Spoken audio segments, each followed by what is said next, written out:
President Donald Trump said Wednesday that he would end the popular U.S. green card lottery as police said a radicalized Uzbek man staged the deadly truck ramming in New York after entering the country under the program. The move could spell the end to the U.S. immigration hopes of millions of people around the world who have tried to win U.S. residence permits through the program since it was created 27 years ago. "I am starting the process of terminating the diversity lottery program," Trump angrily told reporters. "We have to do what's right to protect our citizens," he said. "We will get rid of this lottery program as soon as possible." The program awards U.S. permanent resident visas to around 50,000 applicants from around the world each year, opening the door as well for members of their broader families to follow them, so-called chain migration. According to Trump, Sayfullo Saipov, identified by authorities as the man who plowed a rented truck into cyclists and pedestrians on a New York City bike path Tuesday, came to the country via the program in 2010. Saipov, 29, who was arrested after being shot by police, planned for weeks to undertake his attack in the name of Islamic State, following online instructions from the jihadist group, officials said.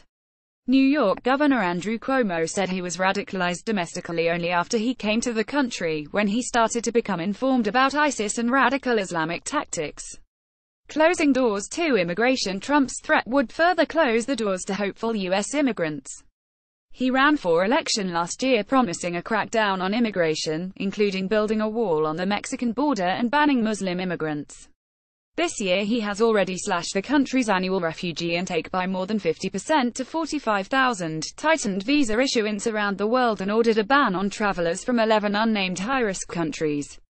Refugee experts say all but one have Muslim-majority populations. They do not include Uzbekistan.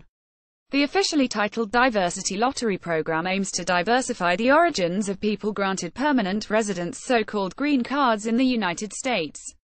In 2015, lottery applications were received for more than 14 million people, and 49,377 won green cards, including 2,524 Uzbeks. Trump said he wants to move U.S. immigration to a merit-based system and not allow immigrants to bring their extended families. "We want to get rid of chain migration," he said. Republicans in Congress have tried for several years to eliminate the visa lottery program, but were stifled by Democratic resistance. Trump blamed the program on Chuck Schumer, the senior Democratic senator from New York, even though it was resoundingly supported by both parties and signed into law in 1990 by a Republican president, George H.W. Bush.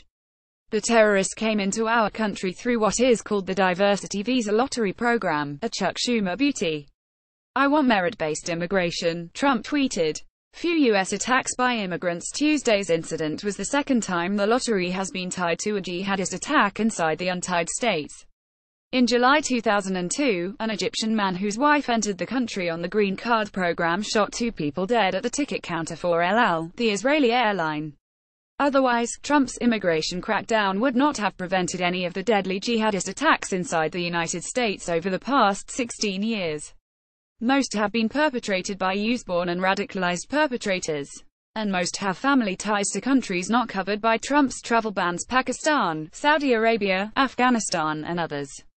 But Republicans expressed strong support for Trump's move. "Yesterday's attack was an outrage, especially because it was entirely preventable," said Senator Tom Cotton. "The diversity visa lottery program has long been deeply flawed, but now we see very clearly how it's a threat to our national security." Schumer rejected Trump's stance. "I have always believed and continue to believe that immigration is good for America," he said in a statement. And New York Governor Andrew Cuomo said Trump had politicized the situation. "That was a bipartisan law that was passed that had basically no relevance to the facts of this situation," he said. "As I said before, you play into the hands of the terrorists to the extent you disrupt and divide and frighten people in this society. And the tone now should be the exact opposite."